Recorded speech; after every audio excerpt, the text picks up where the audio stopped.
영적 지식과 경건한 삶을 돕는 도구, 보며 듣는 지행 책방, 거듭남의 본질, 스테판 찬옥 지음, 지평서원 편행, 6장, 거듭남은 외적인 변화입니다.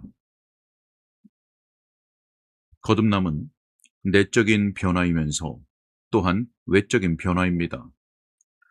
그것이 외적인 변화라고 하는 것은 그 대상과 작용에 있어서의 변화를 의미합니다. 원리적으로 거듭남은 내적이지만 그것이 형태를 취한다는 면에서는 외적인 것에 영향을 미치게 됩니다. 모든 외적 변화가 내적 변화를 증명하는 것은 아니지만 내적인 변화는 언제나 외적인 변화를 동반합니다. 첫 번째로 대상을 향하는 자세가 달라집니다. 그 대상의 측면에서의 변화를 살펴보겠습니다. 이전에는 그 앞에 놓여 있는 세상과 죄를 추구했습니다. 그러나 이제는 하나님의 얼굴을 바라봅니다. 그의 영혼이 열심히 하나님을 따르고자 합니다. 세상과 하나님은 서로 반대가 되기 때문에 하나님을 사랑하게 되면 세상에 대하여 원수가 되고 세상을 사랑하게 되면 하나님께 원수가 됩니다. 그를 방해했던 여러 가지 대상들에게서 벗어나 이제는 하나님과 연합하게 되어서 편안함과 안정을 찾았습니다.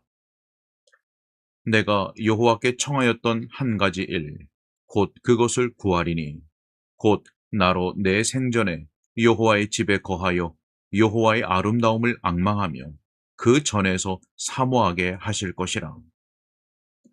하나님과 친숙해지고 그분을 품고 자기 안에 계신 하나님을 가장 소중하게 여기며 또한 하나님을 소유하고 있는 것에 친숙해지고 그분께서 자기의 길을 지도하시고 자신의 일을 하게 하기 위하여 하나님의 말씀과 친숙하게 되는 것. 영혼에게 이것보다 더 높은 대상은 있을 수 없습니다.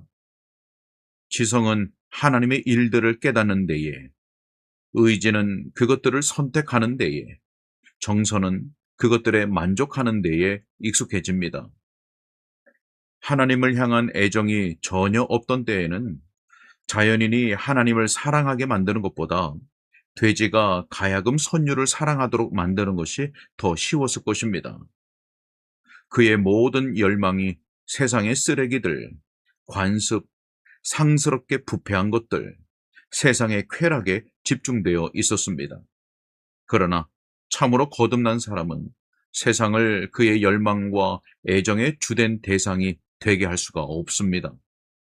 진수성찬에 익숙했던 사람이 여물과 찌꺼기를 즐길 수 없는 것과도 같습니다. 복음은 그리스도 안에서 하나님을 사랑할 대상, 무한히 영광스러운 대상으로 삼게 만듭니다. 또한 그것은 사람으로 하여금 세상을 대적하고 그 세상적인 대상들에 대하여 가졌던 애정에서 벗어나게 만듭니다. 그러하다면 새롭게 된 사람의 일이란 그리스도 안에서 열망과 애정의 대상으로서 하나님께 집중하는 것에 달려 있습니다. 사도 바울은 바리새인 시절의 자연인 상태에 있는 동안 그리스도와 그분의 진리를 배설물처럼 여겼고 그것을 쓰레기처럼 짓밟았습니다. 그러나 그의 마음이 바뀌게 되자 그 대상에 대한 평가에 변화가 생겼습니다.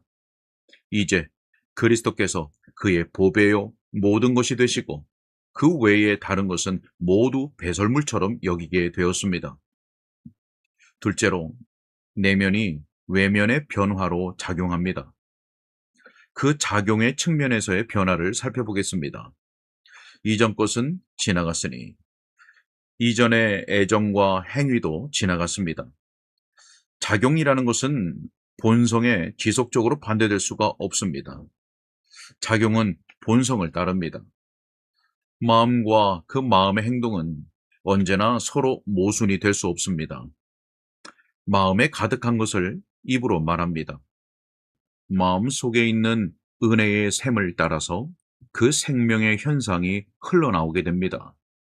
그 안에 얼마나 넘치는가에 따라서 발산이 될 것입니다. 그것은 내적인 불세례를 받은 것이기 때문에 그것을 받은 사람의 속에서부터 손발을 통하여 바깥으로 곧장 표현될 것입니다. 그 열매로 그 나무를 알지니. 새로운 인식은 새로운 작용을 가지고 옵니다. 판단의 변화는 반드시 행동의 변화를 가져옵니다. 그리스도 예수를 주로 받았기 때문에 이제는 그 안에서 행하게 됩니다. 하나님께서 의도하셨던 새로운 창조의 목적이 바로 이것이었습니다. 우리는 그의 만드신 바라 그리스도 예수 안에서 선한 일을 위하여 지으심을 받은 자니 이 일은 하나님이 전에 예비하사 우리로 그 가운데서 행하게 하려 하심이니라. 만일 새로운 행동이 뒤따르지 않는다면 새로운 창조라고 할 수 없습니다. 하나님의 가장 중요한 의도와 목적이 성취되지 않을 수 없기 때문입니다. 사람 안에 이루어지는 그리스도의 형상은 잠자고 있거나 활동하지 않는 것이 아닙니다. 그 사람의 행동 속에서 그리스도의 형상의 향기가 나오게 되어 있습니다. 열매는 뿌리의 본질을 닮은 것이고 그 뿌리의 본성을 따라서 열매를 맺습니다. 새로운 뿌리는 이전의 열매를 맺을 수가 없습니다. 거룩이 그 본성에 유입되었다면 그 거룩이 또한 삶 속에서도 드러나게 될 것입니다. 감각보다 더 우월한 이성을 가지고 있는 사람이라면 그 감각을 합리적으로 사용하게 됩니다. 마찬가지로 이성보다 더 우월한 은혜를 받아서 새롭게 된 사람은 그 은혜에 따라서 이성을 사용하게 됩니다. 성령에 의해서 활동하게 되어서 성령 안에서 살고 성령 안에서 행하게 된 사람이 그 영적 풍미가 없이 어떠한 일을 한다는 것은 있을 수 없는 일입니다. 모든 행동은 그 행동이 나오게 되는 원리와 같은 색깔을 띠기 마련입니다. 그리고 그 원리에 따라서 행동하게 됩니다. 이와 같이 감각적인 본성의 행동들이 은혜를 받은 이성에 의해서 새로운 규칙을 따라 정돈되어 새로운 목적을 향하게 됩니다. 이전에는 육신을 따라서 먹고 마셨지만 이제는 하나님을 따라서 그렇게 합니다. 이전에는 자기 육신을 만족시킬 수 있는 방법들을 고안해 내느라 그 영혼의 품위를 떨어뜨렸지만 이제는 그 육신이 그 영혼을 섬기기에 마땅한 위치에서 그 몸과 영혼이 모두 하나님을 높이게 됩니다. 이전에는 육신을 따라서 그리스도를 알았던 것처럼 종교적 의무들도 그렇게 알았습니다. 그러나 이제는 성령을 따라서 그것들을 알게 되었고 또한 행하게 되었습니다. 냉담함 대신에 열정이, 죽음 대신에 생명이, 위선 대신에 상한 마음이, 양심의 채찍 대신에 자유의 영이, 의무감 대신에 하나님의 사랑에 대한 확신이, 율법주의적 행위에 호소하는 대신에 약속에 근거한 감격의 호소가 있습니다. 한마디로 요약하자면 자연 대신에 은혜가, 육신 대신에 성령이 있는 것입니다. 이러한 변화는 내적일 뿐만 아니라 외적입니다. 엄격하게 도덕적이었던 사람이 은혜를 받게 되면 내적인 원리가 분명하게 변화되어 도덕적인 행동을 하게 됩니다. 이전에 엄격하던 그 행위를 새로운 마음으로 행하는 것입니다. 이전에 도덕적으로 느슨했던 사람이 변화를 받게 되면 분명히 외적인 행동의 변화가 나타납니다. 이전의 생활과 본성을 버리게 되는 것입니다.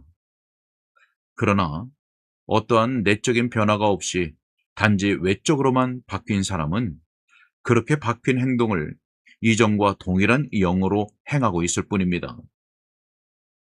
사도 베드로는 여러 가지 은혜를 나열한 뒤에 이런 것이 없는 자는 그의 옛 죄를 깨끗게 하심을 잊었느니라 라고 말합니다. 그들은 이전의 죄를 용서받은 적이 아예 없는 자들인 것입니다.